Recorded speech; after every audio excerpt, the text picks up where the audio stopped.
Halo teman-teman, pernahkah kalian masuk ke sebuah tempat atau kamar, tapi kalian lupa ingin ngambil apa? Atau pernahkah kalian menaruh sebuah kunci sepeda atau kunci sebuah ruangan di suatu tempat, tapi kalian lupa taruh di mana ya? Nah, inilah gejala kognitif. Assalamualaikum warahmatullahi taala wabarakatuh.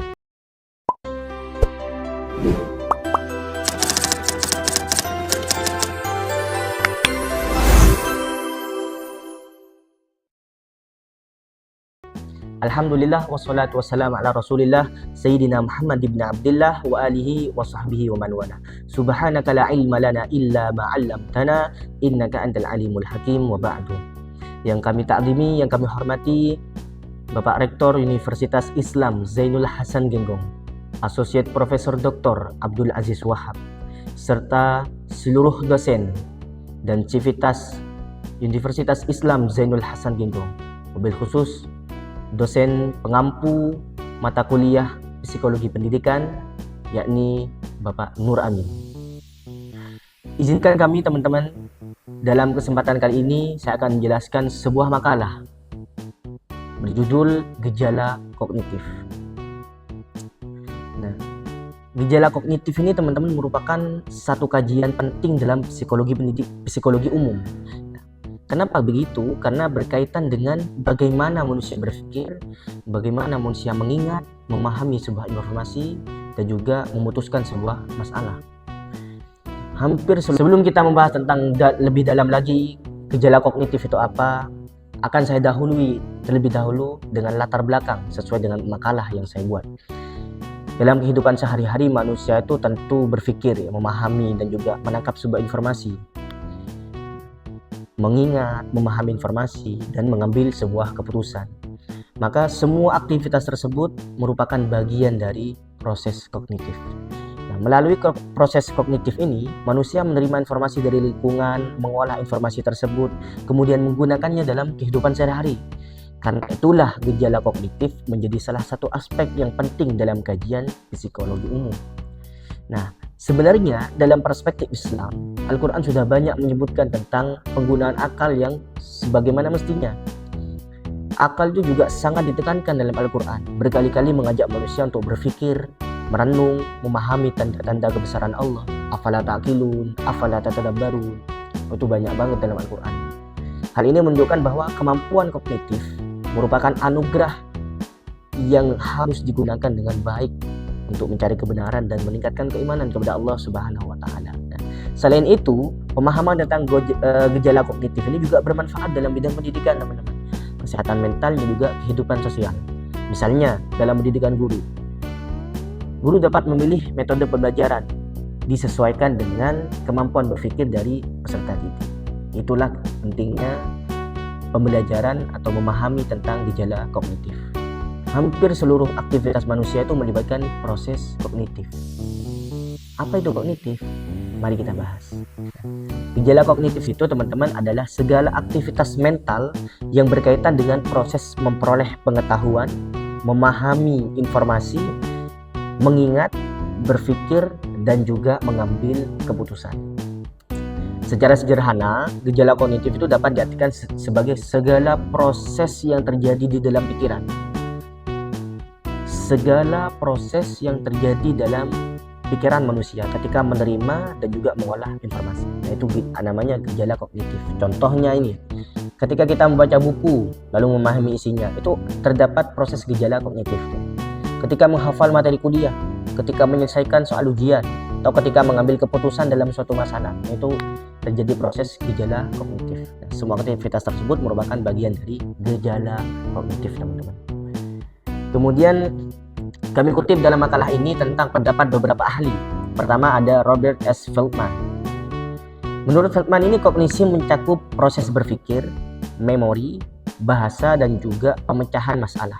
Artinya kognisi itu bukan hanya berpikir, tetapi juga bagaimana manusia memperoleh informasi dan menggunakannya dalam sehari-hari. Itu menurut S. Feldman. Yang kedua ada Atkinson dan juga Hilgard. Menurut mereka, kognisi itu merupakan proses pengolahan informasi yang terdiri dari 3 tahap. Yang pertama input atau memperoleh informasi. Kemudian yang kedua penyimpanan dalam memori atau storage. Setelah input maka tersimpan dalam memori. Yang ketiga output atau respon, yakni merespon informasi tersebut. Contohnya kita mendengar pertanyaan dosen, informasi masuk ke otak kita, itu namanya input, informasi masuk ke otak kita. Kemudian diingat dan diproses, itu namanya storage, penyimpanan dalam memori kita. Kemudian kita menjawab pertanyaan tersebut, itu adalah output atau respon. Kemudian yang kedua ada Ulrich Nisser. Nisser menjelaskan bahwa kognisi adalah seluruh proses menerima, mengolah, menyimpan, dan menggunakan informasi yang diperoleh melalui indera. Adapun yang terakhir menurut Jean Piaget, manusia secara aktif membangun pengetahuannya melalui interaksi dengan lingkungan. Jadi manusia bukan hanya menerima informasi secara pasif, tapi juga mengembangkan dan menafsirkan informasi berdasarkan pengalaman yang dimilikinya. Itu menurut Jean Piaget. Lanjut ke pembahasan selanjutnya adalah bentuk-bentuk gejala kognitif. Seperti apa sih bentuk-bentuknya gejala kognitif itu? Ada beberapa bentuk utama gejala kognitif, teman-teman. Pertama, persepsi. Apa itu persepsi? Persepsi adalah proses menafsirkan informasi yang diterima oleh indera. Contoh, ketika kita melihat asap. Maka kita mempersepsikan bahwa di situ ada sebuah api yang menyala. Namun persepsi itu bisa berbeda antara satu orang dengan orang yang lain karena dipengaruhi pengalaman masing-masing.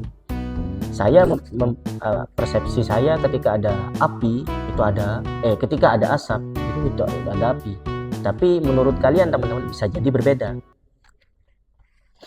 Kemudian yang kedua, perhatian atau atensi. Perhatian itu adalah kemampuan memusatkan pikiran pada suatu objek atau informasi tertentu. Contoh nih, saat dosen kita menjelaskan materi, kita fokus tuh mendengarkan dan mengabaikan suara lain di sekitar kita. Ketika kita fokus, nah maka ketika ada orang yang berbicara kita tidak akan terdengar apa yang ia ucapkan, maka terabaikan semuanya. Contoh yang paling mudah kita temukan ketika kita main game tuh. Insya Allah ketika orang tua kita manggil atau bahkan guru kita manggil, teman kita sedang berbicara, terabaikan, tidak terdengar. Nah, itu namanya atensi atau perhatian. Kemudian yang ketiga ada ingatan atau memori. Memori adalah kemampuan penyimpanan, kemampuan menyimpan dan mengingat kembali informasi. Dan informasi yang diperoleh bisa diingat dan disimpan dengan baik, itu ingatan, memori. Kemudian yang keempat teman-teman ada berpikir. Berpikir itu adalah proses mengolah informasi untuk memahami sesuatu dan menemukan solusi. Contoh, menganalisis penyebab suatu masalah sebelum mengambil keputusan. Misal, teman-teman siswa PAI itu banyak yang tidak masuk. Maka kita berpikir apa penyebabnya. Kemudian apa solusi yang akan kita ambil untuk menyelesaikan masalah ini. Itu adalah proses berpikir. Kemudian yang kelima, yang terakhir adalah pemecahan masalah. Pemecahan masalah itu merupakan kemampuan mencari jalan keluar dari suatu persoalan. Contoh, mahasiswa mencari strategi belajar yang efektif ketika menghadapi ujian. Atau seorang guru ketika menemui para peserta didik yang tidak mempunyai motivasi atau tidak semangat dalam belajarnya. Nah, maka harus mempunyai kemampuan dalam mencari sebuah solusi tentang persoalan tersebut. Kemudian selanjutnya itu proses terjadinya gejala kognitif. Nah, ada beberapa tahap nih teman-teman. Yang pertama itu tahap sensasi. Ketika informasi itu diterima oleh alat indera. Contoh mata, terlihat tulisan di papan tulis. Itu namanya sensasi. Kemudian yang kedua adalah persepsi. Ketika sudah diterima oleh indera kita, maka otak menafsirkan informasi tersebut. Contoh, ketika tulisan itu yang dilihat itu sudah dipahami sebagai materi pembelajaran. Itu namanya persepsi. Kemudian tahap yang ketiga adalah memori. Ketika informasi tersebut disimpan dalam ingatan kita. Ketika kita sudah melihat tulisan materi tersebut, kemudian kita pahami, kemudian kita masukkan dalam memori kita, itu namanya adalah memori. Kemudian tahap yang keempat adalah pengambilan keputusan dan respon.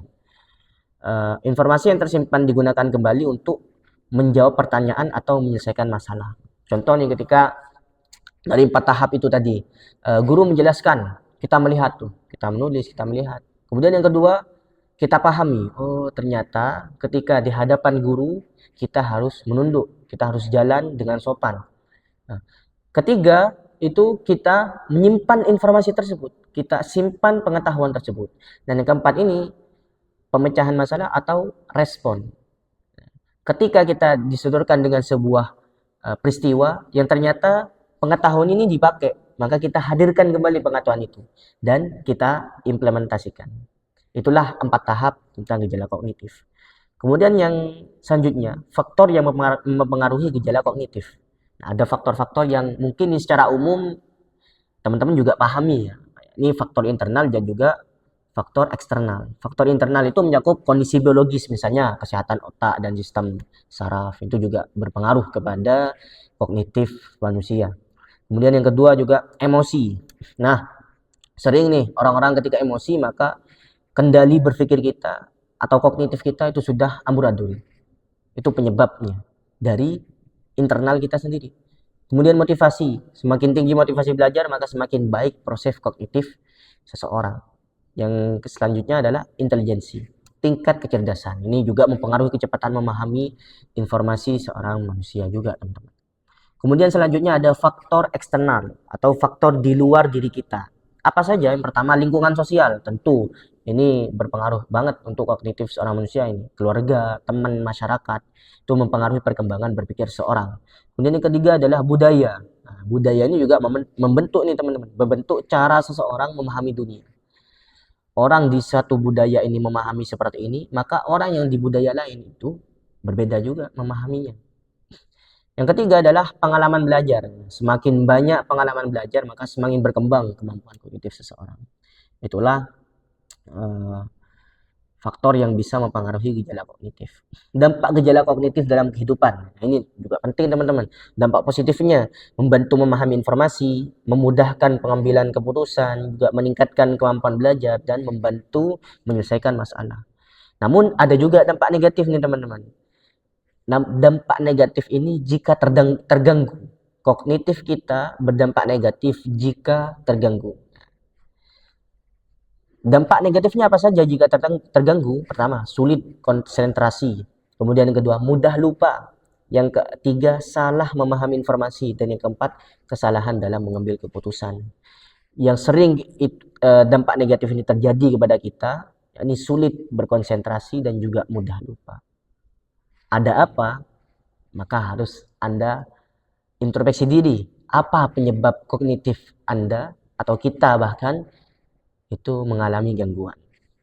Kesimpulan dari presentasi saya kali ini itu sebagai penutup dapat disimpulkan bahwa gejala kognitif ini teman-teman adalah seluruh aktivitas mental yang berkaitan dengan proses memperoleh, mengolah, menyimpan, dan juga menggunakan informasi tersebut. Gejala kognitif ini meliputi persepsi, perhatian, memori, berpikir, serta pemecahan masalah. Prosesnya dimulai dari penerimaan stimulus melalui indera. Ada stimulus melalui indera, kemudian diolah oleh otak itu, kemudian disimpan dalam memori.